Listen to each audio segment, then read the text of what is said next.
Moi! Mun nimi on Lieminen ja tervetuloa Ravintolamaailman podcastin pariin. Tän jakson vieraana mulla on upea ihminen ja Helsingin yksi tärkeimpiä ravintoloitsijoita, hyvä ystäväni Richard McCormick. Oon tuntenut Richardin jo toistakymmentä vuotta. Richard on avannut Helsinkiin todella monta menestynyttä ravintolaa, mutta oppinut myös alasta uran aikana kantapään kautta. Arvostan Richardin heittäytymistä jokaiseen projektiinsa 100 lasissa. Hän osaa panostaa rafloissaan ihaltavan hyvin myös pieniin yksityiskohtiin. Hänen ravintoloitaan on esimerkiksi Yes, Cheri, Lulu sekä Holiday. Hänellä on vahva persona, joka heijastuu jokaisessa projektissa. Juteltiin pari viikkoa sitten Yesissä ravintolamaailmasta englanniksi. Hope you enjoy!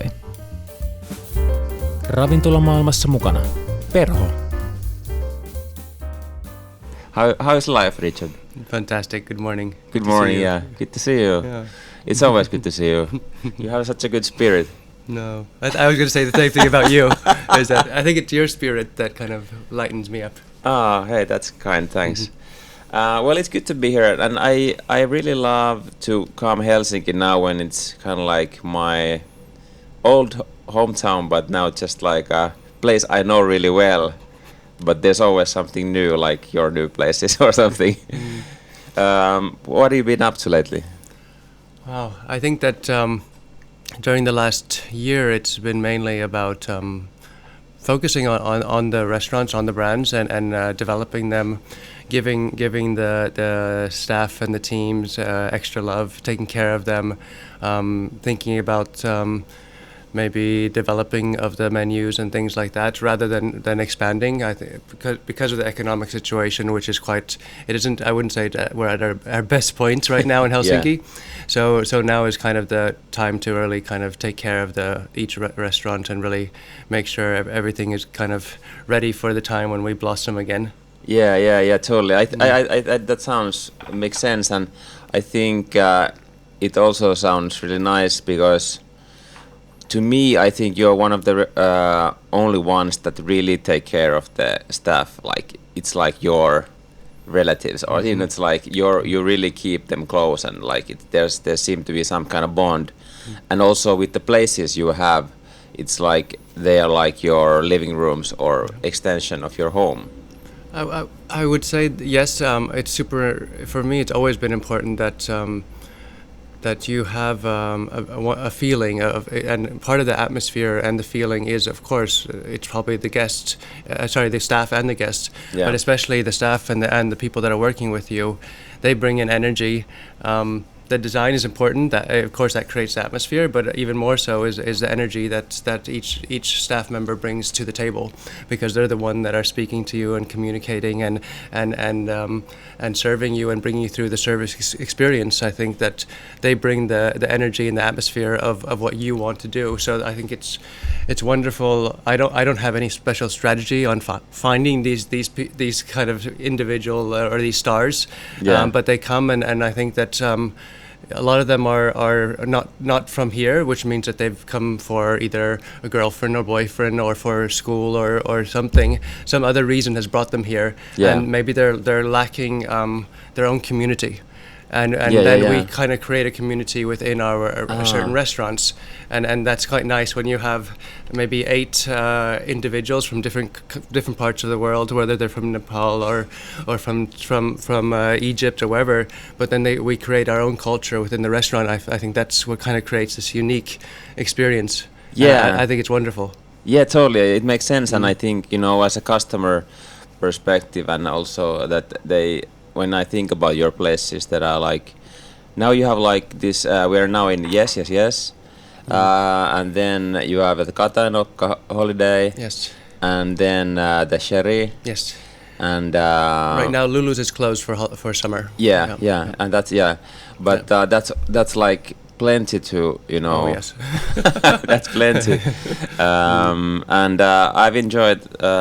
Actually, I've been here eating a long time, but. Mostly because I live out of Finland nowadays, but I think that's so. It just makes sense, to take care of the staff, but it's so overlooked like so many times. I just came yesterday from really a popular restaurant in Helsinki city center, and I was in the kitchen talking with the guy who was just ending his like shift, and he was just like that you know, they don't take care of people anymore here, even though the business is really good. Okay. That they sell well, but that the staff doesn't feel good.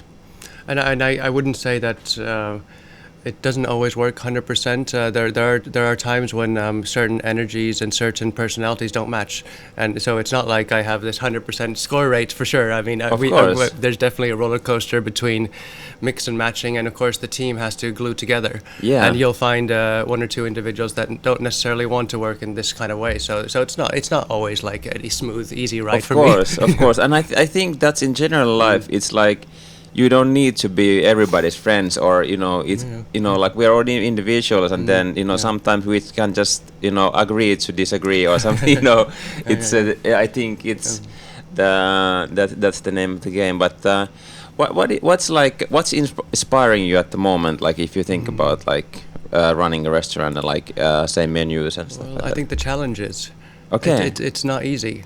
I mean, there's no day is the same. Okay. No day is perfectly smooth.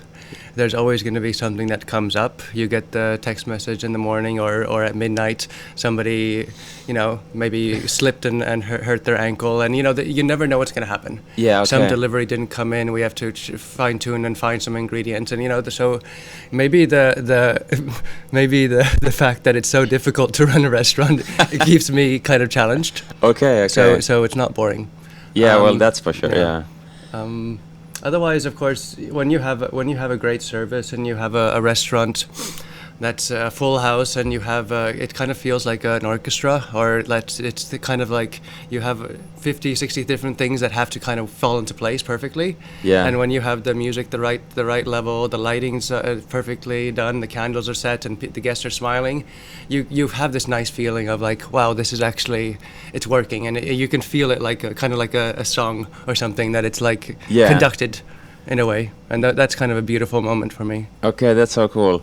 I think I just read about saw an interview about the Coldplay singer, and he said like similar things about their concerts, that it's rarely nowadays that there's people that go together and have like a good spirit, like a mutual kind of like energy. Yeah. Right. So that can happen like in a restaurant scene as well.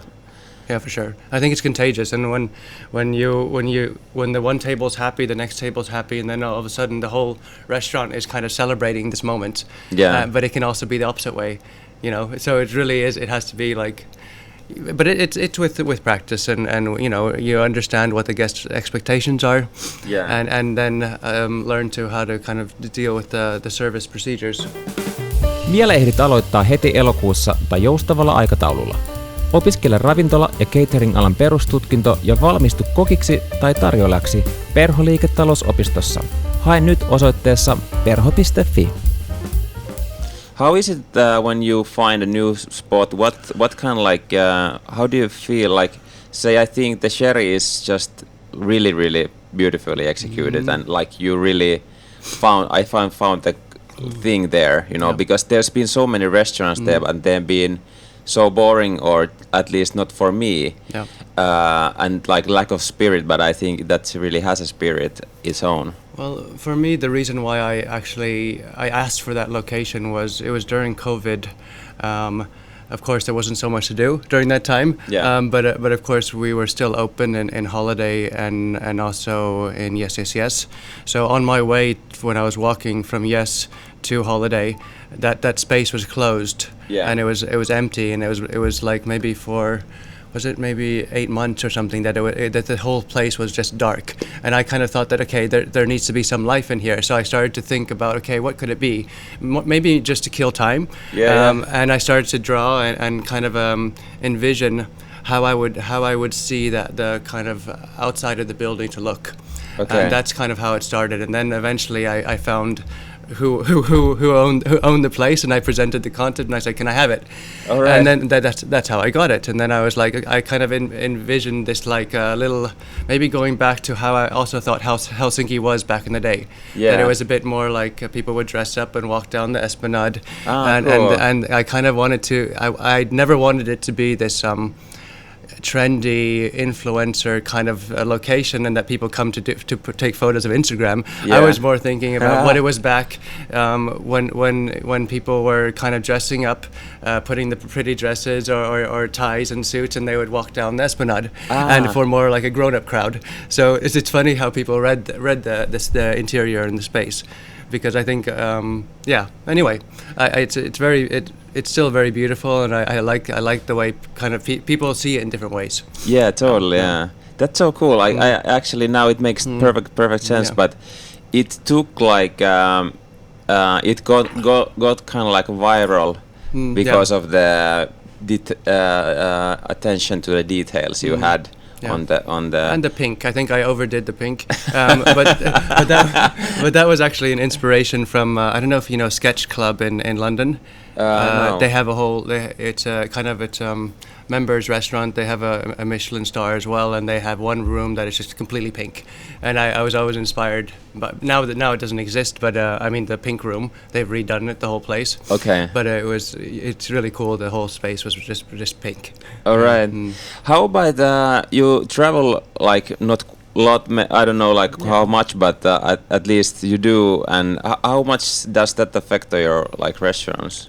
It definitely affects, and maybe when I'm in Finland, I'm here every day, and I'm here from morning to night. Yeah. And then when I'm not, then I need to you need to take a break sometimes. Yeah. Otherwise, you get stuck, and maybe you don't see the restaurants from a different perspective. You see it only from day to day, pushing and kind of getting things done. Yeah. So it's important, I think, to take this kind of take yourself out of the daily routine, and maybe to reflect on the business from an outside perspective. And maybe it doesn't really matter where I go necessarily.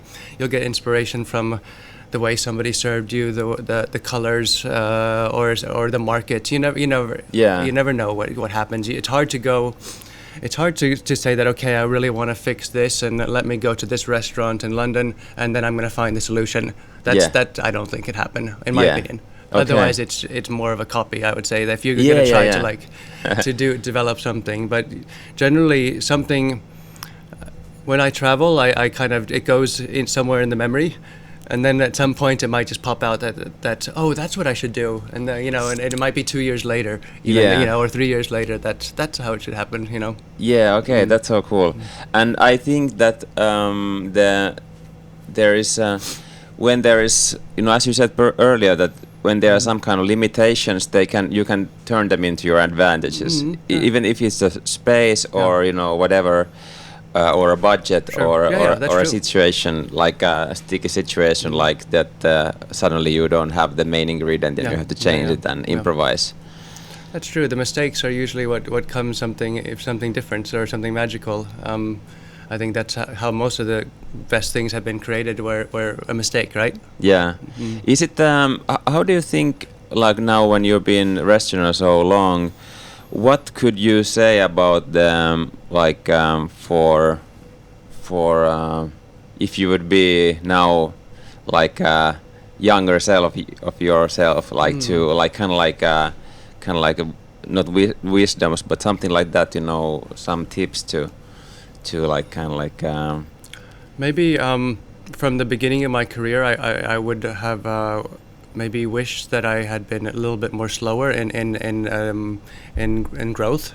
Yeah. I expanded very quickly with my first restaurants, and I maybe had wished that I'd been a little bit more grounded and maybe chose the partners and correct kind of because I opened, I think it was in a year and a half, I opened 6 or 7 restaurants, and it was like then eventually I did have to have a bankruptcy and things, but that was because I just felt that, okay, I'm on a roll, I can do more and more and more, and then I didn't realize that if you have one unit that doesn't work, it can take down the whole business. And so there's just things okay. you have to sometimes make these mistakes, and it's part of growing. But yeah, you asked, so I'm telling you that maybe I could have been less ambitious and more grounded. Yeah. Okay. But this is something that you know only when you reach the age. Yeah. that more doesn't necessarily mean better. Yeah, exactly. Right? But I think that can be a good tip for people because it is restaurant business is a thing that really you might get addicted. Sure. And then also there's comes these opportunities that you don't want to kind of miss. Yes. Expanding, I think, is very tricky because you have this idea that okay, when I expand, if I have 3, 4, 5, 6 restaurants, it means I can have an operations director. It means I can get better purchasing prices. It means this and this and this. But then at the end, you really risk your the time you have. Yeah. Because it means that if you were, let's say, had 1 or 2 units, and you're giving your love to those 2 places, and all of a sudden you have to divide it to 4, it means that unless you have very, very strong managers or right hands that really know your brand, you risk those businesses as well. Okay. So I think expanding is very tricky, and it's often I think the thing that can actually hurt a restaurateur is expanding too quickly at the wrong time and seeing this golden opportunity. Yeah. And then taking it and then maybe it not working. Okay.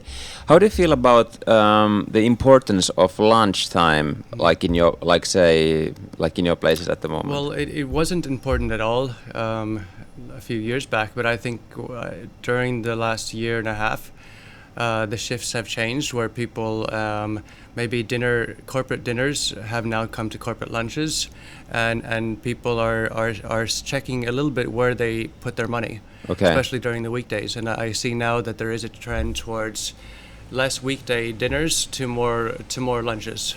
Okay. And that's something that I don't know why. I just have a feeling. Yeah. And that's just it seems that's that way going right now. Okay. The weekdays are the weekends are still strong. Weekdays are you never know. To be honest, some Mondays will be amazing and some Wednesdays will be empty. So you just don't know anymore. But then the lunches are quite steady right now. So I think that they're maybe, I don't know, it's hard to say why. Yeah. But it seems that I've heard from some business people that they're having their business lunches rather than their business dinners.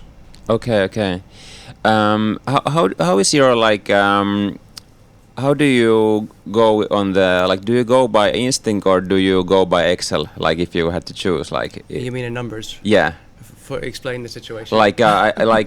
Do you think because I think that I've noticed that there are people on the restaurant business that purely go by the numbers and the Excels and don't rely on the initial feeling.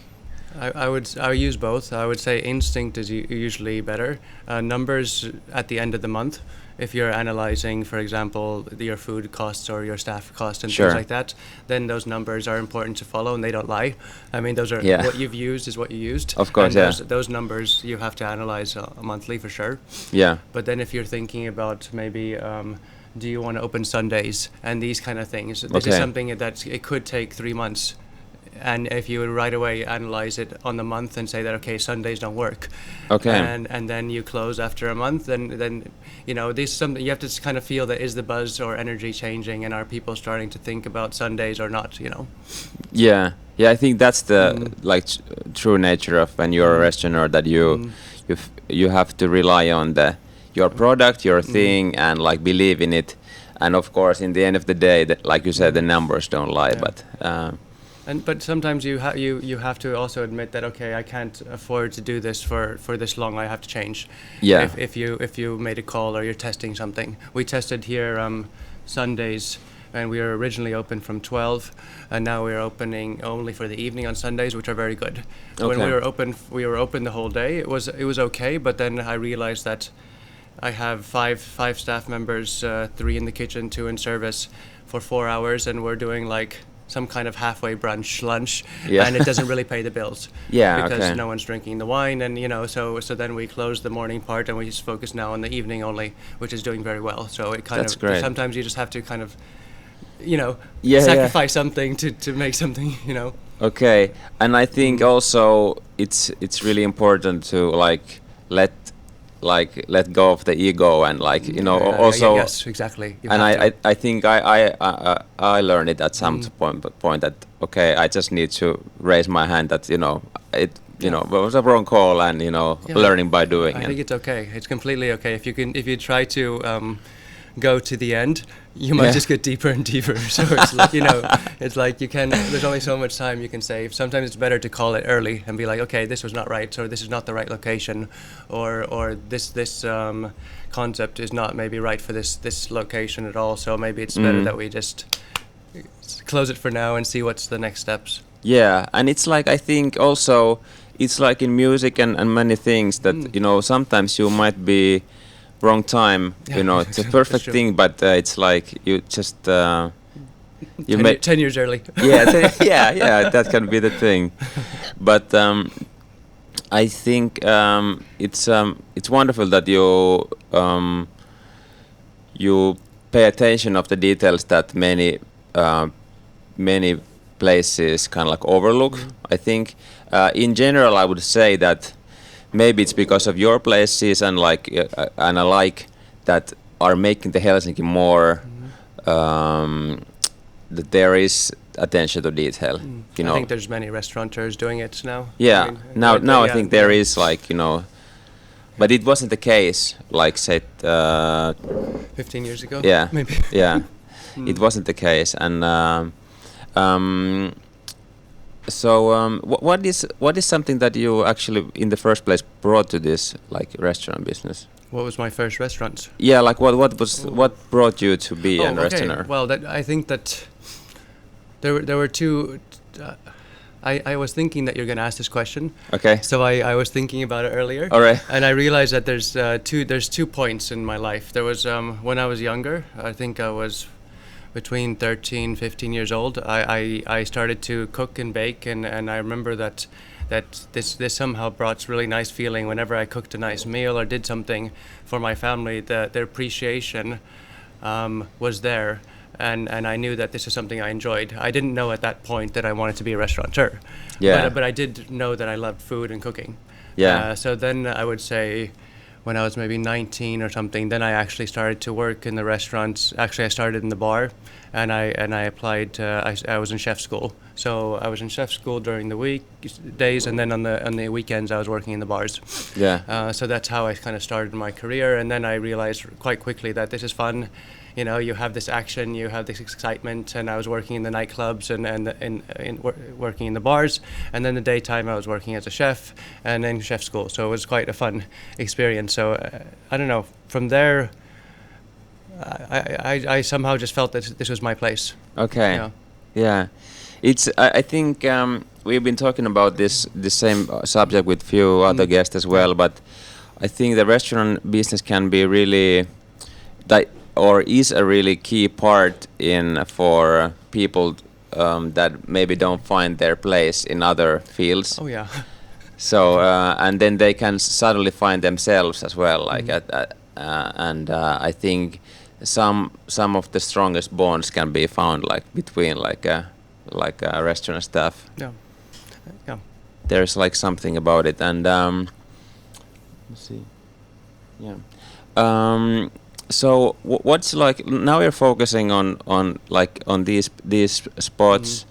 Have you ever thought about having career or places outside Finland? Yes. Yes. There was a point that we were actually looking at locations to expand. Yes. And we had even a few locations just before COVID, and then we pulled out from those. So we were looking in Berlin and Copenhagen. Okay. But that has never kind of come back to the table at this point. I don't know. Maybe it will. Yeah. Who knows? Yeah. Okay. Yeah. Well, those are the things that maybe they will have their time when they if they come. How about what's your when you think about your menus? How often you change menus here, and what's your philosophy behind that? Yes changes 6 times a year. Okay. So we change quite frequently during the summer months, from spring to summer, because of the seasonal changes. It's more ingredients. So almost monthly during. So we change. Let me see. We change in September for winter, and then we change again in January till March, and then from there we change almost every month. Small changes, but I would say 50% of the menu changes. For example, now we have a strawberry risotto. In August, we'll switch it to corn and chanterelle. So that's kind of how it goes. So we won't change the whole dish. We'll still have a risotto, but we'll change the components of it. Okay. How about, you said earlier that yes, like in your places you have many people that have maybe come abroad to work, and I think like say my sister's boyfriend is from London, and like whenever he's been here already 10 years, but because everybody speaks Finnish, I mean English, it's been hard for him to learn English, Finnish here. But how have you found out that, like, is it like how the customers are like with? There's mixed, for sure. There's mixed. I would say it was better before, because there was not like let's say 10-15 years ago. The guests were very, very happy to come into my restaurants and speak English, and they felt that it was like traveling abroad. Okay. Because when you travel on a holiday, sure, you don't speak your Finnish, you don't speak your language, right? Yeah. So that kind of added to this excitement and atmosphere. Okay. Whereas now I've noticed that there is this one or two kind of guests that will be like, but we're in Finland and we have to speak Finnish, and how come you don't? And I'm like, I'm usually not in the one serving the table, so I'm just repeating what I hear. Yeah. And then of course the waitress will be like, I've been here 3 months. I can say moi. That's about it. Yeah. But we started to we put our online menus now in Finnish to kind of like cope with this kind of challenges. Okay. But there is a little bit more of this hostility towards us speaking English, and I think that it's coming from a kind of weird, because usually the guest speaks English. Yeah, okay. And it's more that they don't want to, and so it becomes a bit kind of a sticky situation, because of course the waitress or waiter who's been here for 3 or 6 months can't speak Finnish yet and is feeling a little bit embarrassed. Sure, yeah. And so it becomes a little bit of a sticky situation, but I think most of the time it calms down. But I felt that there's was it 2 years ago, there's quite a bit of focus on this actual topic. I don't know how it actually ended. But I remember there was a lot of articles in Helsingin Sanomat about the restaurants speaking English and about those things. Yeah. Okay, I haven't seen that. I didn't even see how it all ended, but it was a hot topic for a while. Okay. Yeah, I think that's good point that many people travel and then suddenly they can't speak here English or something. But yeah. I mean, of course, we're here to accommodate and to give the guests a good experience. So we do adapt, and we do. Now we have online Finnish menus, and usually we have one person that can speak Finnish. But I would say the majority of Finns don't necessarily want to work in the service industry. It's not maybe how they see their kind of career. Yeah, it is, and I think that maybe it's like. It's also a part-time. For a lot of people, it's a part-time career. It's not necessarily your long-time career. It's a little bit different in the kitchen. Okay. You choose to be a chef. You go to chef school, but as a waiter or a waitress, you can also just come in and just do it. Yeah, if it makes sense. Yeah, and it's never necessarily your career. Yeah. Would you say that would be more the case with like abroad, that there's like that it's like it's like a profession that you're proud of, and it's like something I think it's something old school. Yeah, okay. I would say it was 20 years ago that there was, you were proud to become a waiter, or you'd work your way to be a maitre d' and you'd be a hovimestari, and that would be your kind of career choice. I would say it's less and less now. There still are, of course, those that do it, but they'll be working in the Michelin restaurants for sure. They wouldn't be coming to this kind of restaurant to, Perho-liiketalousopistoon on jatkuva haku läpi vuoden. Nyt avoinna olevat haut ravintola-alan perustutkintoon löytyvät osoitteesta perho.fi. Interesting. How about when you go to abroad, about like ingredients and stuff like that? How do you prefer like do you think about like local ingredients, or what's the philosophy behind You mean for my restaurants? Yeah. I would say for Yes Yes Yes and Holiday, we're using almost like all of our vegetables right now, and most things are local. Yeah. And that's why we change the menu so frequently. Okay. We try to look for the farms. We also we have a forager that picks all of our herbs. Oh, amazing. So we for both Yes and for Holiday. One of our friends of a friend, he comes out twice a week and he brings all the forest herbs, and that's how we do all our garnishes during cool. the summer. So and then of course we use him for the mushrooms and later the apples, and then we'll also get corn from Finland. So we'll use a lot. Of course, during winter we don't as much. Well, Sure, yeah. you can imagine it's tough. Yeah. We do what we can. We do some pickling, but it's not that much, to be honest. You know. Yeah, sure. What's your favorite, like, if like cuisine? Like, what's your like where would go if you had to choose? For me, oh, you mean like I can only choose one? Yeah. Wow. For Where me, your heart is, No, like- for me, whenever I crave food. So Yeah. for me, I get up in the morning and after around lunch, I know what I want for dinner. I Yeah. start thinking about it and start thinking, okay, I want to have this ginger and chili or spicy. Okay. So I'm very, I have a lot of feeling about my dinner or Okay. what I'm going to eat. Yeah. If I had to choose one kitchen, it would probably be Italian. Okay. I think that it's so different and it's so comforting. Mhm. And you know, every time you have a pasta, whether it's from up north or from down on the islands, it's very different, and it's always giving you a hug, and always, you know, you can tell that it's the mother's made it, the grandma's made it, and you know, Yeah. it has a special feeling. I Yeah, think. that's so cool. But you have opened like many restaurants with different cuisines. Yeah. Is it something that it's like it just comes like natural that this place now, or you have a feeling, or where the vibe comes usually, like inspiration for the? Well, I think yes has the most freedom.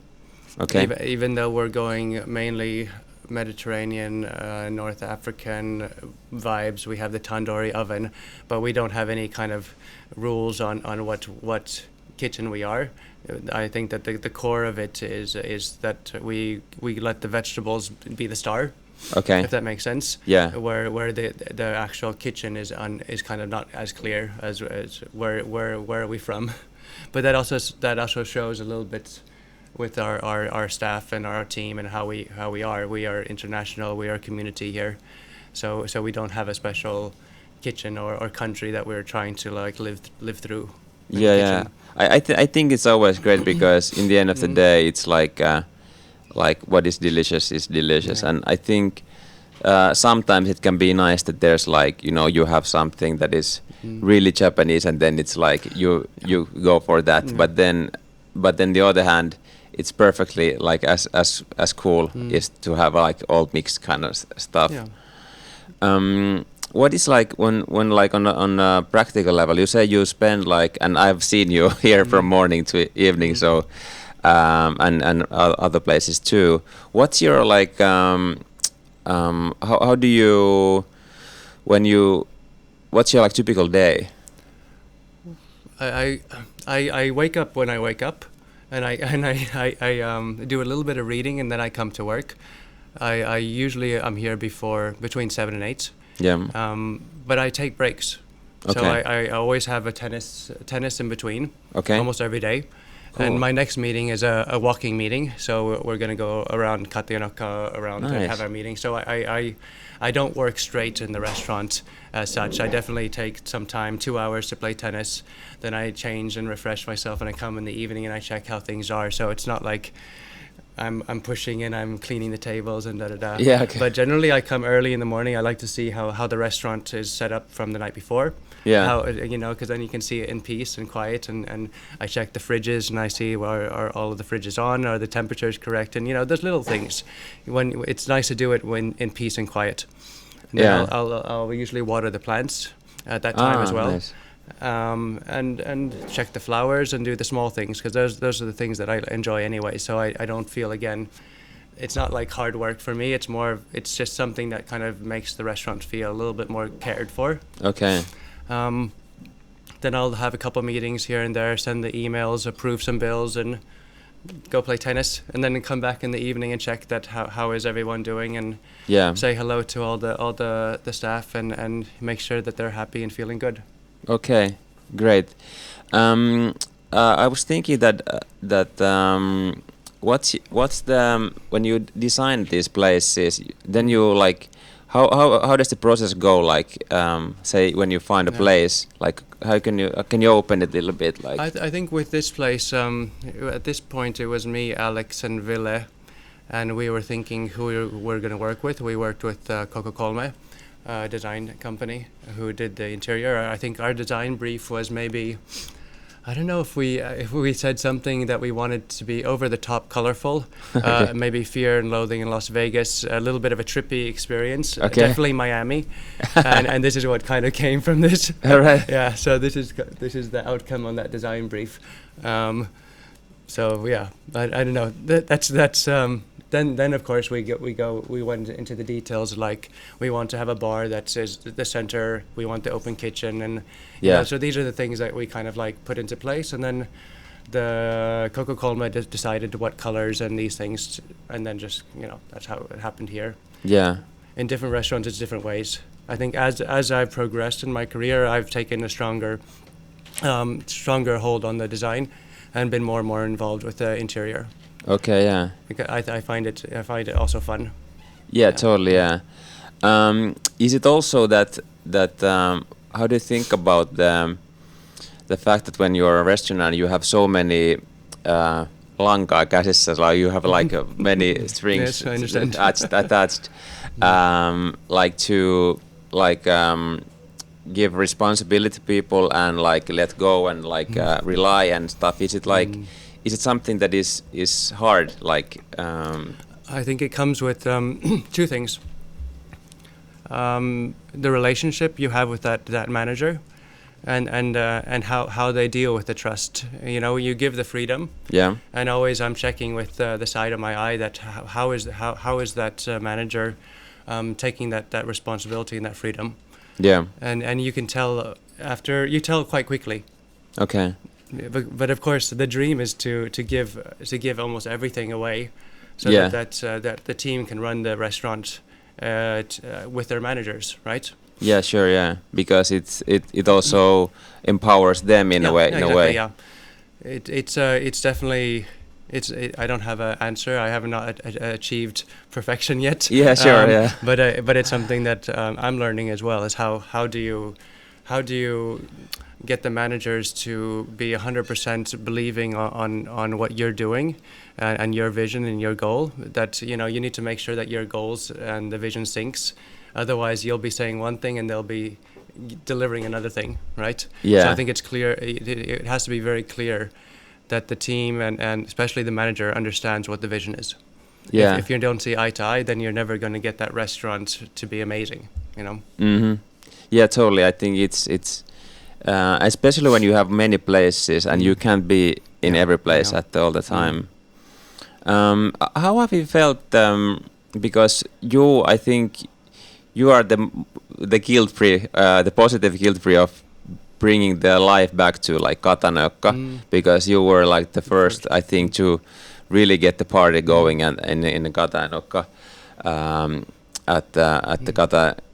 What is the ranta? This what do you call it? I forgot. Kanavaranta. Yeah, Kanavaranta. Yeah. Yes. So tell a little bit about of the holiday, like, and the like the success you've reached there, and like all the. Well, it goes back actually, because that was my first job. I was working. It must have been 22 years ago. I was just finished. Actually, I didn't even finish chef school. I think I was in my third year, and I had a summer break.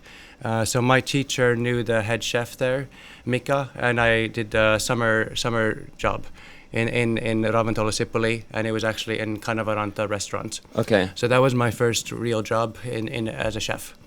So then At some point, I was speaking. I knew the space wasn't working well. I guess it was 9 years ago now since we've taken over. Okay. And I spoke to Aku Wikström, the CEO of Royal Restaurants then. Yeah. And I said, he asked, because we were talking about doing something together, and I was asking what locations would you be interested in. Okay. And I was like, I want that. and for me, I knew it was challenging because. But I also felt that taking a challenging location. There's a bigger upside. Right? Yeah, because sure. it was already doing so bad. Wow. So whatever you do, you can make it better, right? Yeah. So that was kind of like the initial thinking, and of course, a little bit sentimental because it was my workplace before, and coming back, and kind of bringing it back to life. I think that always brings me some joy when there was a kind of dead or closed space, and then it kind of blossoms again. Yeah, that's so nice to hear. It's the same feeling like you have a plant and maybe the plant is a bit sad or kind of like wilting a bit, and then you do something, you move it to a new window, and you do something different, and all of a sudden it starts to wake up again, and it had died. You know, the kind of similar feeling. And you look at the plant, you feel happy, right? Yeah. That's I think, and that's also because it can have like such a big effect on like so many people. Like I think like suddenly say your place, and of course then after that like Shelter and other places maybe too, but it's just like you made kind of like the city work in a different way. Like the impact was massive. Yeah, thank you. Because it's like then like suddenly like say you with your effort you make one dead part of the city blossom, and it's amazing. And it's like it comes down to the bravery of you. And of course at that point Ville Relander was my partner, so we need to give credit to him. Well now of course, and there's of course and there's like the whole team and everything, but I mean as a restaurateur you were there to with Ville to like kind of like blossom. Yeah, we did. Yeah, and it's amazing, and I'm really happy that it's still thriving. We're having our best year still now, so you know it's amazing to see that it's still going and still having great parties, and it's, you know, it's as much as it was actually this year it was nice because my brother came back to work for me after not working for 10 years with me, so he's been away working in different restaurants in Helsinki. Yeah, and the food was amazing. He's come back now as head chef there, so I was very happy that Benjamin came back to work with us. Because it's different when you work with your family, for sure. Yeah, definitely. And it is when the food was Italian vibed, I was really happy to see you as a family there, because that's the Italian spirit in whole. Yeah. And actually, it was really nice to play there. I hope we can make it an annual thing, because I was there actually 1 year earlier, the same, pretty much at the same time. But it's great to see, and I think now also other restaurants have had the courage to, you know, take risks, say like Toppa and things like that on areas that, because now it's not like a dead zone in a way. So what do you think about Helsinki? There's like all these areas like Töölö that like haven't really like blossomed yet. Like what are the challenges on those kind of places? I think overall, the reason why I'm not opening more restaurants, I feel that we might have too many. I'm saying it quite bluntly, but I think that compared to the amount of guests that are going out to dine, also thinking about the amount of tourists that are coming in, I can see that the best 10, 15 restaurants are doing well. And I look at the other 100, 200 that are the second level categories, and you know, you can see that they're not full. Yeah. And this is my concern, is that if you only have 2 days full and 4 days empty, you're breaking even, struggling. So right now I would say maybe we've had a situation, and I'm not only saying that individual restaurant brands, I'm saying the shopping malls that have opened, the concepts, they have the like food courts and concepts. These are all driving people, right? Yeah. To come to the shopping markets. Let's say the, I'm not going to say any names, but they've because retail is maybe not the driving force anymore. Yeah. They're using food and food courts and interesting restaurateurs to bring people to the shopping malls. This is of course taking away from the guests that were normally going out to normal restaurants as well. So we have a lot of challenges now, I would say, and a lot of it's not the same game anymore. Yeah, I hope that there is people would go back to the route that not to save, like, say, me included, like not to save €2 per, like, in a shopping and to drive somewhere far away in a big market and a mall, and rather use the local things where you can get like this kind of like priceless things. Say you start to know the baker, you start to know the meat cutter. Like in Tela, they have this rolling cheese. I think it's great. Have you been there? It's really nice. I talked with them. Okay, it's really nice. They're nice people. And there are good spots in Tela. I think there was also the new place that opened. What's it called? The Owners of Shelter. Oh yeah, Teemu, Teller. Teller, fantastic, great corner, great location. Yeah, great food. I was there.